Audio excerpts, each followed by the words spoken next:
Welcome. Tonight we read a different kind of ancient text. The Psalms speak to God, directly, urgently, sometimes desperately. Ecclesiastes watches. It observes the world with a cold and careful eye, and it reports what it finds without flinching. What it finds is not always comfortable. The author calls himself the preacher, a teacher, a philosopher, a man who has tried everything available to him: wisdom, pleasure, work, wealth, achievement. He has done the experiment with unusual thoroughness, and he arrives at a conclusion that has disturbed readers for 2,500 years. Vanity of vanities. All is vanity. We will spend the next hour with that conclusion, not to dismiss it, not to soften it, but to take it seriously. Because a text that has survived this long in the canon of human wisdom is probably saying something that deserves to be heard. 12 chapters. 3 arcs. One question underneath all of it. How do you live well in a world that offers no guarantees? Settle in. Chapter 1. The words of the preacher, the son of David, king in Jerusalem. Vanity of vanities, saith the preacher. Vanity of vanities. All is vanity. What profit hath a man of all his labour, which he taketh under the sun? One generation passeth away, and another generation cometh. But the earth abideth for ever.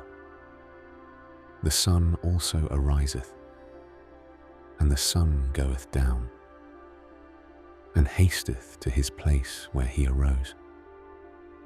The wind goeth toward the south, and turneth about unto the north. It whirleth about continually, and the wind returneth again according to his circuits. All the rivers run into the sea, yet the sea is not full. Unto the place from whence the rivers come, thither they return again. All things are full of labour. Man cannot utter it. The eye is not satisfied with seeing, nor the ear filled with hearing. The thing that hath been, it is that which shall be, and that which is done is that which shall be done. And there is no new thing under the sun. Is there anything whereof it may be said, See, this is new? It hath been already of old time, which was before us. There is no remembrance of former things, neither shall there be any remembrance of things that are to come with those that shall come after. I, the preacher, was king over Israel in Jerusalem, and I gave my heart to seek and search out by wisdom concerning all things that are done under heaven. This sore travail hath God given to the sons of man to be exercised therewith. I have seen all the works that are done under the sun, and behold, all is vanity and vexation of spirit. That which is crooked cannot be made straight, and that which is wanting cannot be numbered. I communed with mine own heart, saying, Lo, I am come to great estate, and have gotten more wisdom than all they that have been before me in Jerusalem. Yea, my heart had great experience of wisdom and knowledge, and I gave my heart to know wisdom, and to know madness and folly. I perceived that this also is vexation of spirit, for in much wisdom is much grief, and he that increaseth knowledge increaseth sorrow. Chapter 2. I said in mine heart, Go to now, I will prove thee with mirth. Therefore enjoy pleasure. And behold, this also is vanity. I said of laughter, it is mad. And of mirth, what doeth it? I sought in mine heart to give myself unto wine, yet acquainting mine heart with wisdom, and to lay hold on folly, till I might see what was that good for the sons of men, which they should do under the heaven all the days of their life. I made me great works. I builded me houses. I planted me vineyards. I made me gardens and orchards, and I planted trees in them of all kind of fruits. I made me pools of water, to water therewith the wood that bringeth forth trees. I got me servants and maidens, and had servants born in my house. Also I had great possessions of great and small cattle, above all that were in Jerusalem before me. I gathered me also silver and gold, and the peculiar treasure of kings and of the provinces. I gat me men singers and women singers, and the delights of the sons of men, as musical instruments, and that of all sorts.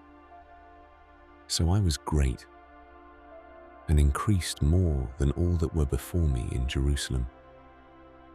Also my wisdom remained with me, and whatsoever mine eyes desired, I kept not from them.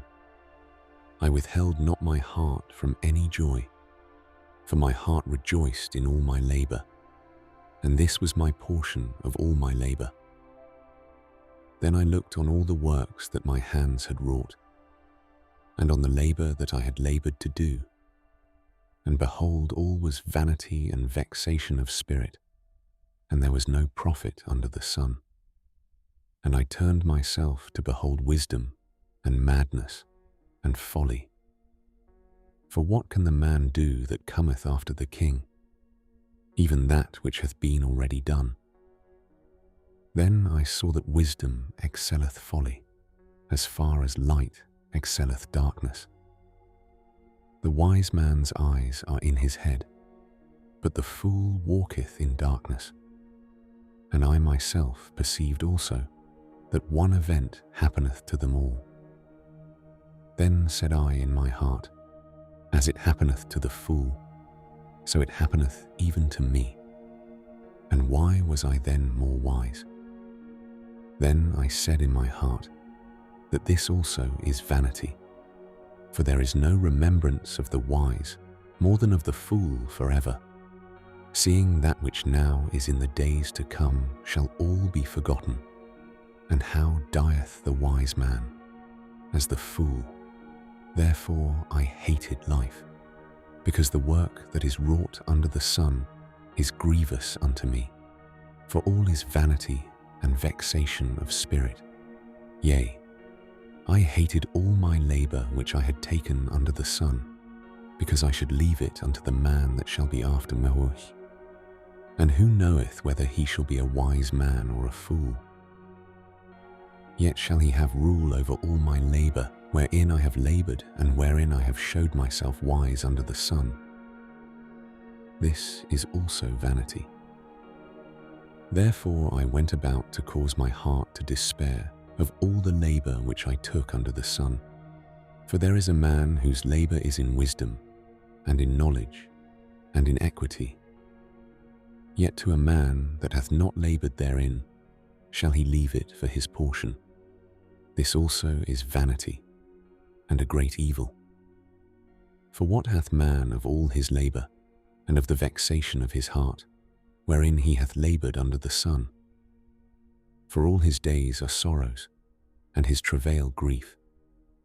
Yea, his heart taketh not rest in the night. This is also vanity. There is nothing better for a man than that he should eat and drink, and that he should make his soul enjoy good in his labor. This also I saw, that it was from the hand of God. For who can eat, or who else can hasten hereunto, more than I? For God giveth to a man that is good in his sight wisdom and knowledge and joy. But to the sinner he giveth travail, to gather and to heap up, that he may give to him that is good before God. This also is vanity and vexation of spirit. Chapter 3. To everything there is a season, and a time to every purpose under the heaven, a time to be born, and a time to die, a time to plant, and a time to pluck up that which is planted, a time to kill, and a time to heal, a time to break down, and a time to build up, a time to weep, and a time to laugh, a time to mourn, and a time to dance, a time to cast away stones, and a time to gather stones together, a time to embrace, and a time to refrain from embracing, a time to get, and a time to lose, a time to keep, and a time to cast away,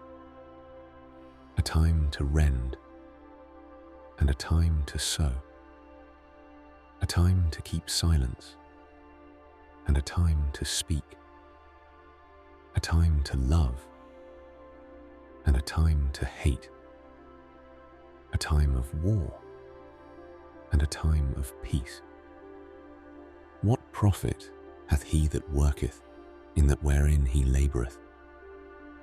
I have seen the travail which God hath given to the sons of men to be exercised in it. He hath made everything beautiful in his time. Also he hath set the world in their heart, so that no man can find out the work that God maketh from the beginning to the end. I know that there is no good in them, but for a man to rejoice and to do good in his life, and also that every man should eat and drink and enjoy the good of all his labour. It is the gift of God. I know that whatsoever God doeth, it shall be for ever. Nothing can be put to it, nor anything taken from it. And God doeth it, that men should fear before him. That which hath been is now, and that which is to be hath already been, and God requireth that which is past. And moreover, I saw under the sun the place of judgment, that wickedness was there, and the place of righteousness, that iniquity was there. I said in mine heart, God shall judge the righteous and the wicked, for there is a time there for every purpose and for every work. I said in mine heart concerning the estate of the sons of men, that God might manifest them, and that they might see that they themselves are beasts. For that which befalleth the sons of men befalleth beasts. Even one thing befalleth them. As the one dieth, so dieth the other. Yea, they have all one breath, so that a man hath no preeminence above a beast. For all is vanity. All go unto one place. All are of the dust, and all turn to dust again. Who knoweth the spirit of man that goeth upward, and the spirit of the beast that goeth downward to the earth? Wherefore I perceive that there is nothing better than that a man should rejoice in his own works, for that is his portion. For who shall bring him to see what shall be after him? Chapter 4. So I returned and considered all the oppressions that are done under the sun, and behold the tears of such as were oppressed, and they had no comforter. And on the side of their oppressors there was power, but they had no comforter. Wherefore I praise the dead, which are already dead, more than the living, which are yet alive. Yea, better is he than both they, which hath not yet been, who hath not seen the evil work that is done under the sun. Again, I considered all travail, and every right work, that for this a man is envied of his neighbour. This is also vanity and vexation of spirit. The fool foldeth his hands together, and eateth his own flesh. Better is an handful with quietness, than both the hands full with travail and vexation of spirit. Then I returned, and I saw vanity under the sun. There is one alone, and there is not a second. Yea, he hath neither child nor brother, yet is there no end of all his labour. Neither is his eye satisfied with riches. Neither saith he, for whom do I labour, and bereave my soul of good? This is also vanity. Yea, it is a sore travail.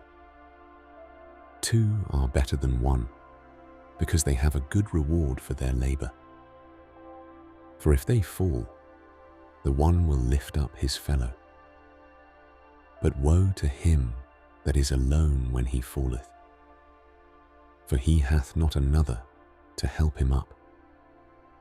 Again, if two lie together, then they have heat.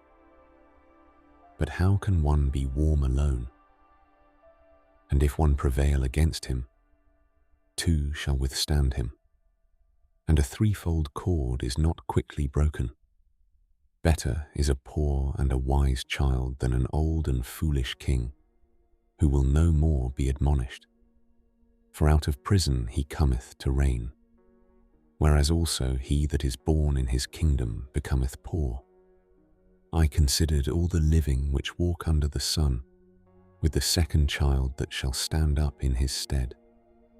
There is no end of all the people, even of all that have been before them. They also that come after shall not rejoice in him. Surely this also is vanity and vexation of spirit.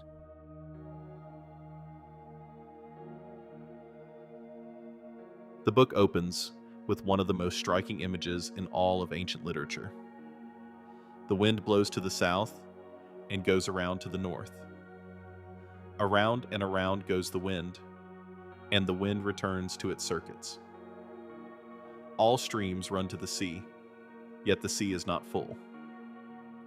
The eye is not satisfied with seeing, nor the ear filled with hearing. The preacher is not describing depression. He is describing a structural feature of reality, that the world runs in cycles, that accumulation does not lead to fullness, that the appetite for experience is not the kind of thing that gets satisfied by more experience. This is a philosophical observation before it is anything else. Arthur Schopenhauer, writing in the 19th century, built an entire philosophical system on this insight. He argued that human will, the drive that pushes us toward goals, pleasures, achievements, is by its nature insatiable. Every satisfaction generates a new want. The relief of getting what you wanted lasts briefly, and then the wanting begins again. He called this the wheel of Ixion, an image from Greek mythology of a man condemned to spin forever on a wheel of fire. The preacher reached the same diagnosis 3,000 years earlier without the machinery of German idealism. Chapter 2 records an experiment. The preacher decides to test pleasure systematically.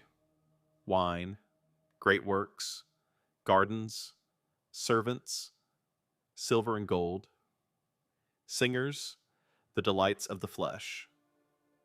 He does not deny himself anything his eyes desire.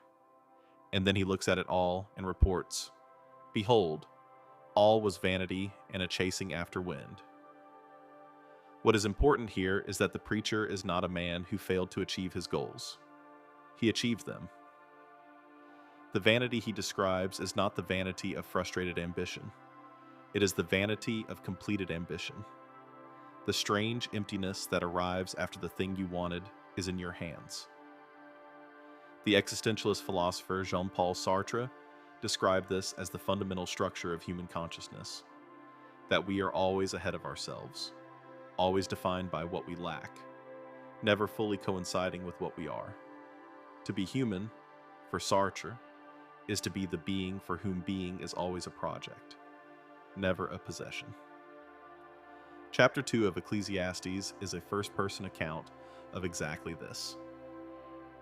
Chapter 4 introduces the image of two people lying together to keep warm, and it is one of the most quietly human moments in the entire book. Two are better than one, the preacher says, not because love conquers vanity, but because the cold is real, and a single person cannot warm themselves. The pragmatism is almost startling. After all the philosophical abstraction, he arrives at this. Companionship matters because the night is cold. The preacher completed every experiment available to him and found it wanting. Is there a difference between concluding that something is empty after trying it and concluding it is empty before?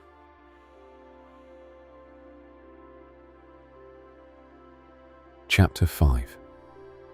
Keep thy foot when thou goest to the house of God, and be more ready to hear than to give the sacrifice of fools. For they consider not that they do evil.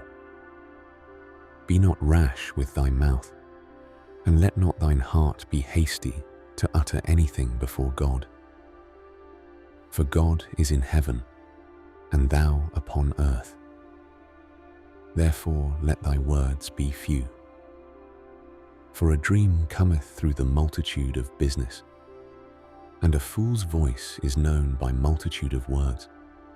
When thou vowest a vow unto God, defer not to pay it, for he hath no pleasure in fools. Pay that which thou hast vowed. Better is it that thou shouldest not vow, than that thou shouldest vow and not pay. Suffer not thy mouth to cause thy flesh to sin, neither say thou before the angel that it was an error. Wherefore should God be angry at thy voice, and destroy the work of thine hands? For in the multitude of dreams and many words there are also diverse vanities.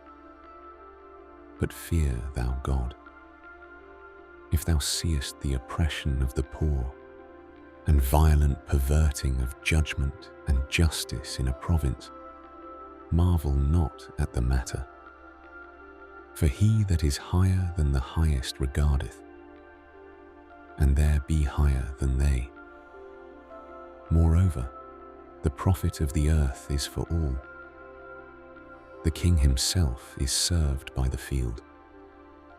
He that loveth silver shall not be satisfied with silver, nor he that loveth abundance with increase. This is also vanity. When goods increase, they are increased that eat them. And what good is there to the owners thereof, saving the beholding of them with their eyes? The sleep of a labouring man is sweet, whether he eat little or much. But the abundance of the rich will not suffer him to sleep. There is a sore evil which I have seen under the sun, namely, riches kept for the owners thereof to their hurt. But those riches perish by evil travail, and he begetteth a son, and there is nothing in his hand. As he came forth of his mother's womb, naked shall he return to go as he came, and shall take nothing of his labour, which he may carry away in his hand. And this also is a sore evil, that in all points as he came, so shall he go. And what profit hath he that hath laboured for the wind? All his days also he eateth in darkness, and he hath much sorrow and wrath with his sickness.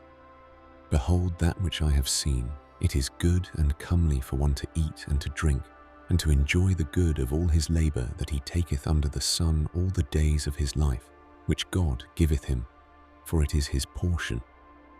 Every man also to whom God hath given riches and wealth, and hath given him power to eat thereof, and to take his portion, and to rejoice in his labour. This is the gift of God, for he shall not much remember the days of his life, because God answereth him in the joy of his heart. Chapter 6. There is an evil which I have seen under the sun, and it is common among men, a man to whom God hath given riches, wealth, and honour, so that he wanteth nothing for his soul of all that he desireth. Yet God giveth him not power to eat thereof, but a stranger eateth it. This is vanity, and it is an evil disease. If a man beget 100 children, and live many years, so that the days of his years be many, and his soul be not filled with good, and also that he have no burial, I say that an untimely birth is better than he, for he cometh in with vanity, and departeth in darkness, and his name shall be covered with darkness. Moreover, he hath not seen the sun, nor known anything. This hath more rest than the other. Yea, though he live 1,000 years twice told, yet hath he seen no good. Do not all go to one place? All the labour of man is for his mouth, and yet the appetite is not filled. For what hath the wise more than the fool? What hath the poor that knoweth to walk before the living? Better is the sight of the eyes than the wandering of the desire. This is also vanity and vexation of spirit. That which hath been is named already, and it is known that it is man. Neither may he contend with him that is mightier than he. Seeing there be many things that increase vanity, what is man the better? For who knoweth what is good for man in this life, all the days of his vain life which he spendeth as a shadow? For who can tell a man what shall be after him under the sun? Chapter 7. A good name is better than precious ointment, and the day of death than the day of one's birth. It is better to go to the house of mourning than to go to the house of feasting, for that is the end of all men, and the living will lay it to his heart. Sorrow is better than laughter, for by the sadness of the countenance the heart is made better. The heart of the wise is in the house of mourning, but the heart of fools is in the house of mirth. It is better to hear the rebuke of the wise than for a man to hear the song of fools. For as the crackling of thorns under a pot, so is the laughter of the fool. This also is vanity. Surely oppression maketh a wise man mad, and a gift destroyeth the heart. Better is the end of a thing than the beginning thereof, and the patient in spirit is better than the proud in spirit. Be not hasty in thy spirit to be angry, for anger resteth in the bosom of fools. Say not thou, what is the cause that the former days were better than these? For thou dost not inquire wisely concerning this. Wisdom is good with an inheritance, and by it there is profit to them that see the sun. For wisdom is a defence, and money is a defence. But the excellency of knowledge is that wisdom giveth life to them that have it. Consider the work of God, for who can make that straight which he hath made crooked? In the day of prosperity be joyful, but in the day of adversity consider. God also hath set the one over against the other, to the end that man should find nothing after him. all things have I seen in the days of my vanity. There is a just man that perisheth in his righteousness, and there is a wicked man that prolongeth his life in his wickedness. Be not righteous over much, neither make thyself over wise. Why shouldest thou destroy thyself? Be not over much wicked, neither be thou foolish. Why shouldest thou die before thy time? It is good that thou shouldest take hold of this. Yea, also from this withdraw not thine hand, for he that feareth God shall come forth of them all. Wisdom strengtheneth the wise more than 10 mighty men which are in the city. For there is not a just man upon earth that doeth good and sinneth not. Also take no heed unto all words that are spoken, lest thou hear thy servant curse thee. For oftentimes also thine own heart knoweth that thou thyself likewise hast cursed others. All this have I proved by wisdom. I said, I will be wise, but it was far from me. That which is far off and exceeding deep, who can find it out? I applied mine heart to know, and to search, and to seek out wisdom, and the reason of things, and to know the wickedness of folly, even of foolishness and madness. And I find more bitter than death the woman, whose heart is snares and nets, and her hands as bands. Whoso pleaseth God shall escape from her, but the sinner shall be taken by her. Behold, this have I found, saith the preacher, counting one by one, to find out the account, which yet my soul seeketh, but I find not. One man among 1,000 have I found, but a woman among all those have I not found. Lo, this only have I found, that God hath made man upright, but they have sought out many inventions. Chapter 8. Who is as the wise man, and who knoweth the interpretation of a thing? A man's wisdom maketh his face to shine, and the boldness of his face shall be changed. I counsel thee to keep the king's commandment, and that in regard of the oath of God. Be not hasty to go out of his sight. Stand not in an evil thing, for he doeth whatsoever pleaseth him. Where the word of a king is, there is power. And who may say unto him, What doest thou? Whoso keepeth the commandment shall feel no evil thing. And a wise man's heart discerneth both time and judgment. Because to every purpose there is time and judgment. Therefore the misery of man is great upon him. For he knoweth not that which shall be. For who can tell him when it shall be? There is no man that hath power over the spirit to retain the spirit. Neither hath he power in the day of death. And there is no discharge in that war. Neither shall wickedness deliver those that are given to it. All this have I seen, and applied my heart unto every work that is done under the sun. There is a time wherein one man ruleth over another to his own hurt.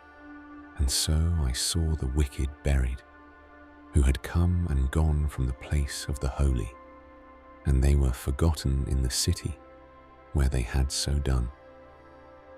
This is also vanity, because sentence against an evil work is not executed speedily. Therefore the heart of the sons of men is fully set in them to do evil. Though a sinner do evil 100 times, and his days be prolonged, yet surely I know that it shall be well with them that fear God, which fear before him. But it shall not be well with the wicked, neither shall he prolong his days which are as a shadow, because he feareth not before God. There is a vanity which is done upon the earth, that there be just men, unto whom it happeneth according to the work of the wicked. Again, there be wicked men, to whom it happeneth according to the work of the righteous. I said that this also is vanity. Then I commended mirth, because a man hath no better thing under the sun than to eat and to drink and to be merry. For that shall abide with him of his labour the days of his life, which God giveth him under the sun. When I applied mine heart to know wisdom, and to see the business that is done upon the earth, for also there is that neither day nor night seeth sleep with his eyes. Then I beheld all the work of God, that a man cannot find out the work that is done under the sun, because though a man labour to seek it out, yet he shall not find it.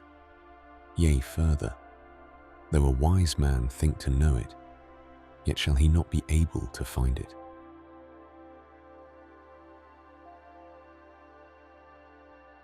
Chapter 5 opens with an instruction that stands apart from the surrounding pessimism. Guard your steps when you go to the house of God. Draw near to listen rather than to offer the sacrifice of fools.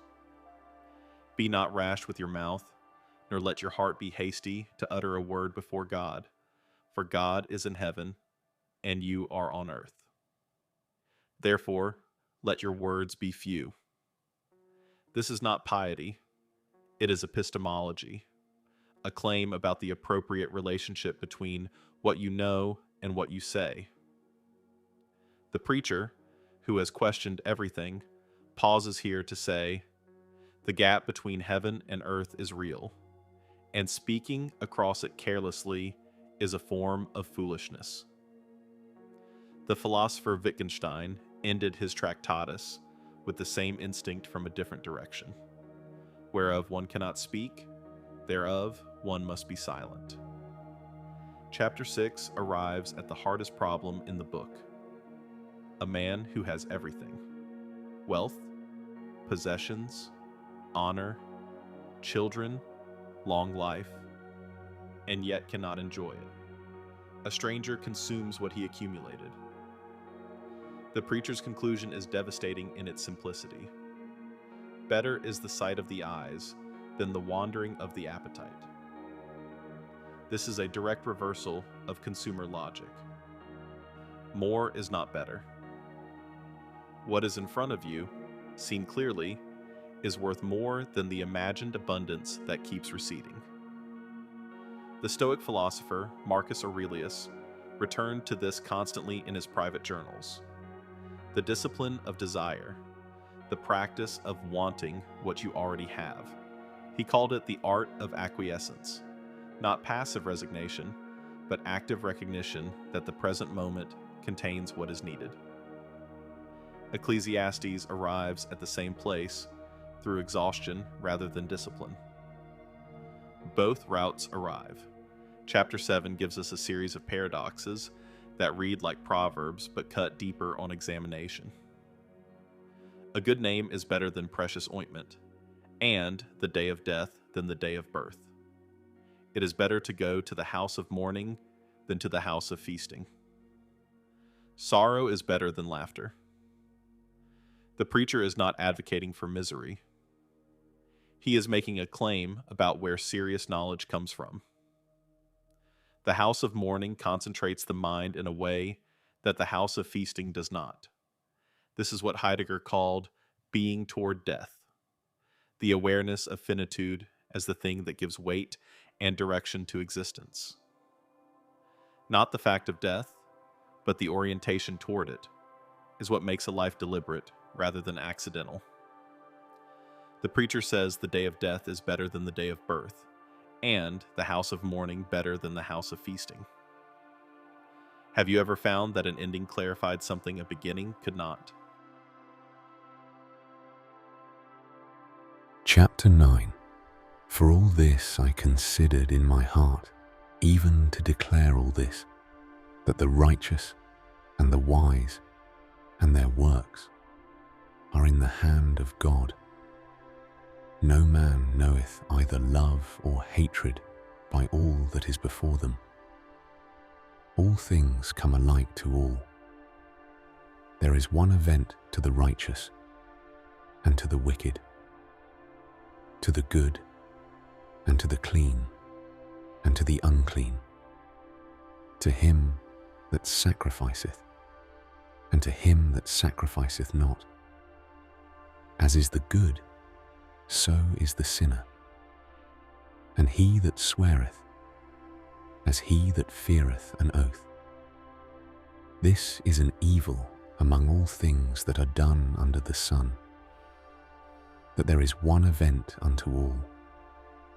Yea, also the heart of the sons of men is full of evil, and madness is in their heart while they live, and after that they go to the dead. For to him that is joined to all the living there is hope. For a living dog is better than a dead lion. For the living know that they shall die, but the dead know not anything, neither have they any more a reward. For the memory of them is forgotten, also their love and their hatred and their envy is now perished.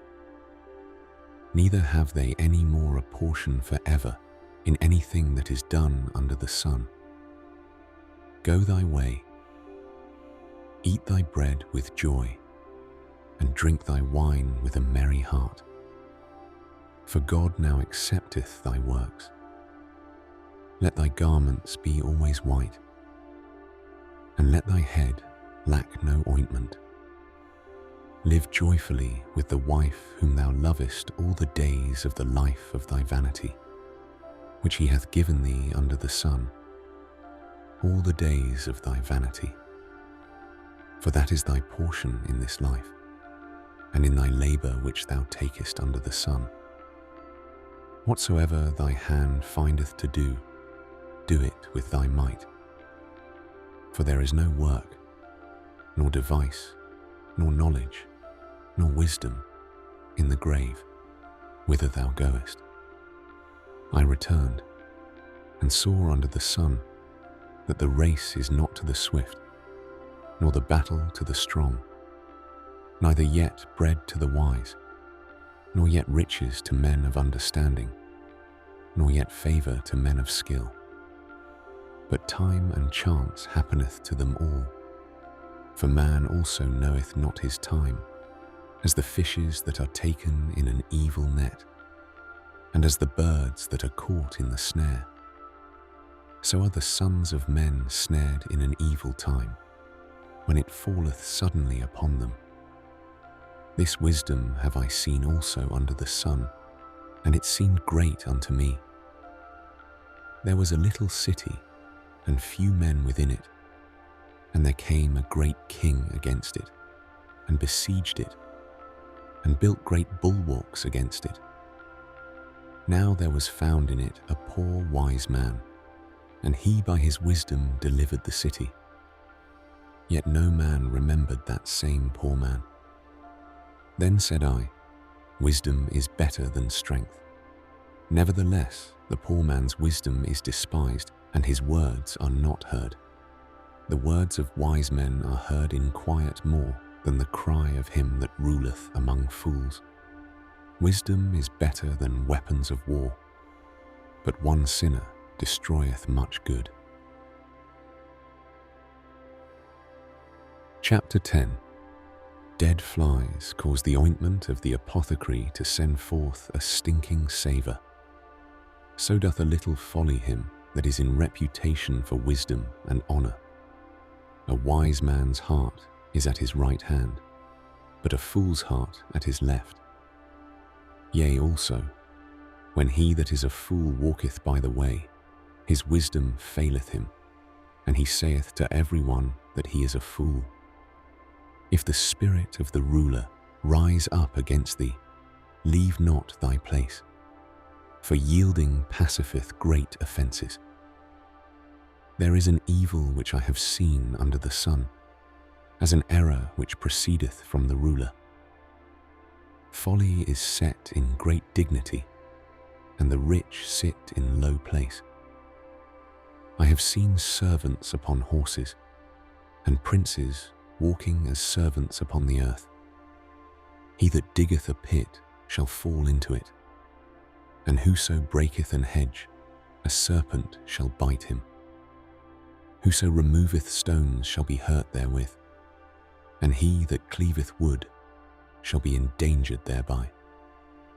If the iron be blunt, and he do not whet the edge, then must he put to more strength. But wisdom is profitable to direct. Surely the serpent will bite without enchantment, and a babbler is no better. The words of a wise man's mouth are gracious, but the lips of a fool will swallow up himself.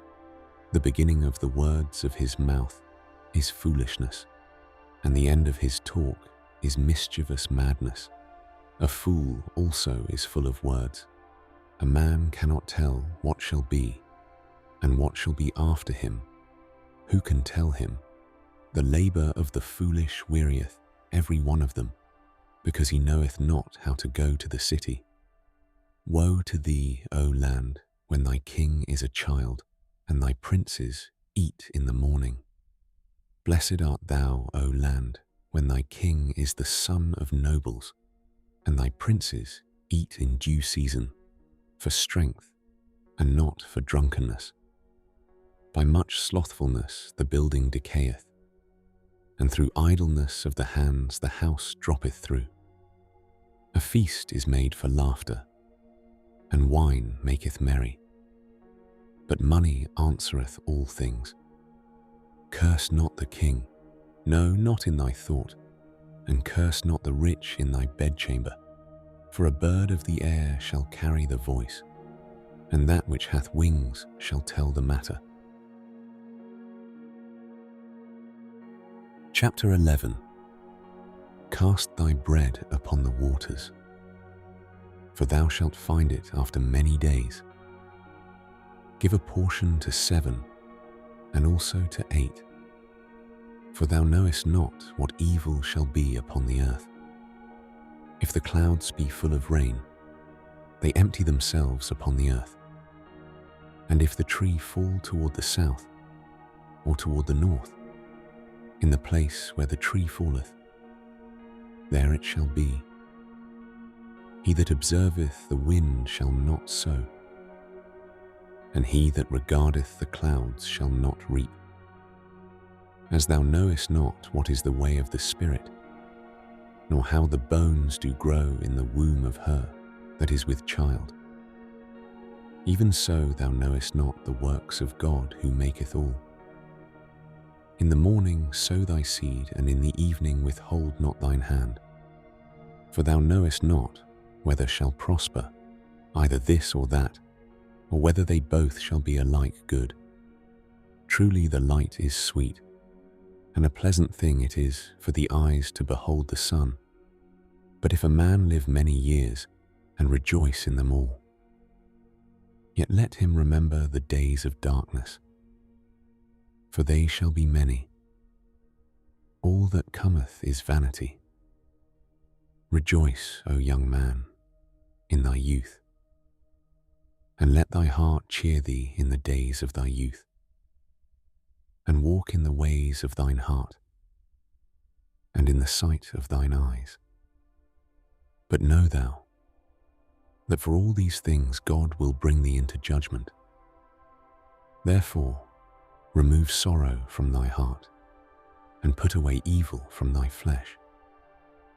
For childhood and youth are vanity. Chapter 12. Remember now thy Creator in the days of thy youth, while the evil days come not, nor the years draw nigh, when thou shalt say, I have no pleasure in them, while the sun, or the light, or the moon, or the stars be not darkened, nor the clouds return after the rain. In the day when the keepers of the house shall tremble, and the strong men shall bow themselves, and the grinders cease because they are few, and those that look out of the windows be darkened, and the doors shall be shut in the streets, when the sound of the grinding is low, and he shall rise up at the voice of the bird, and all the daughters of music shall be brought low. Also, when they shall be afraid of that which is high, and fears shall be in the way, and the almond tree shall flourish, and the grasshopper shall be a burden, and desire shall fail, because man goeth to his long home, and the mourners go about the streets, or ever the silver cord be loosed, or the golden bowl be broken, or the pitcher be broken at the fountain, or the wheel broken at the cistern. Then shall the dust return to the earth as it was, and the spirit shall return unto God who gave it. Vanity of vanities, saith the preacher. All is vanity. And moreover, because the preacher was wise, he still taught the people knowledge. Yea, he gave good heed, and sought out, and set in order many proverbs. The preacher sought to find out acceptable words, and that which was written was upright, even words of truth. The words of the wise are as goads, and as nails fastened by the masters of assemblies, which are given from one shepherd. And further, by these, my son, be admonished. Of making many books there is no end, and much study is a weariness of the flesh. Let us hear the conclusion of the whole matter. Fear God and keep his commandments, for this is the whole duty of man. For God shall bring every work into judgment, with every secret thing, whether it be good or whether it be evil.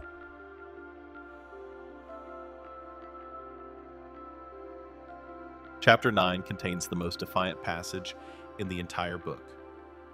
Go, eat your bread with joy, and drink your wine with a merry heart, for God has already approved what you do. Let your garments be always white. Let not oil be lacking on your head.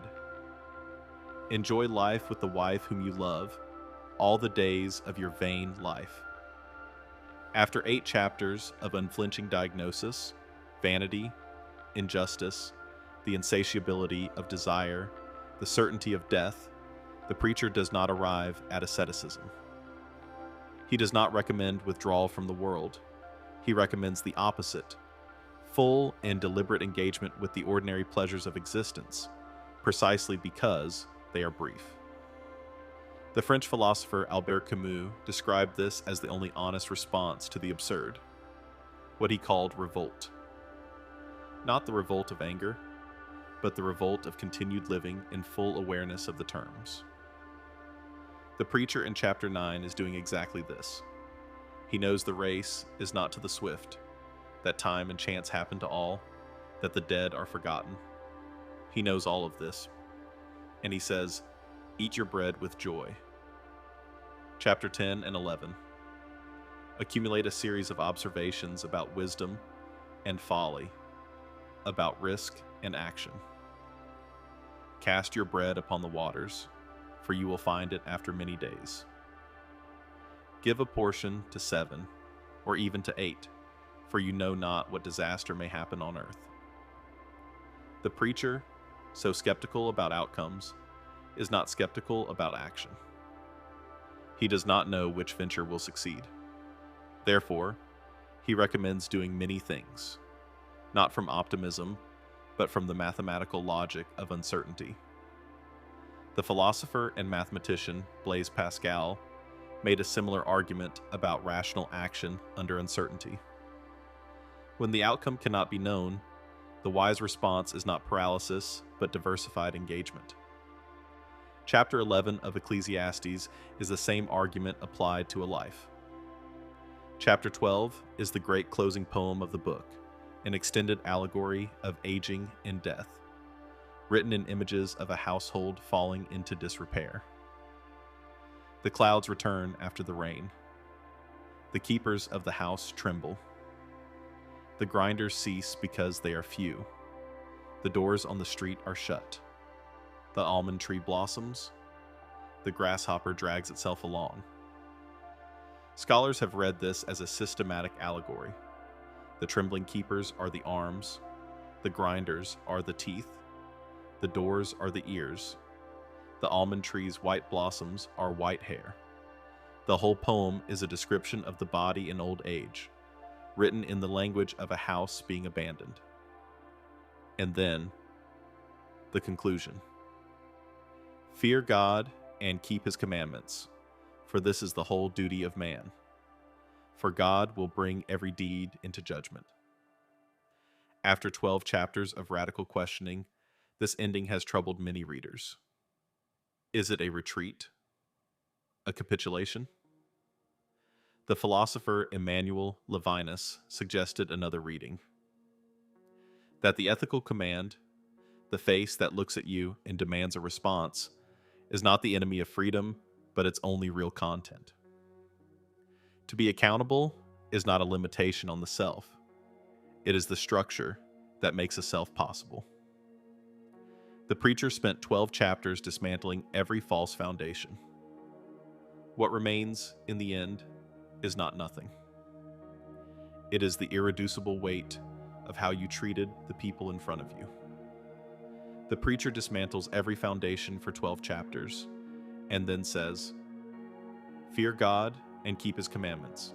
Is that a retreat to the beginning, or the only thing left standing after everything else has been tested? 12 chapters. A man who tried everything: wisdom, pleasure, achievement, accumulation, and reported honestly what he found. Not what he hoped to find. What he found. The wind still blows its circuits.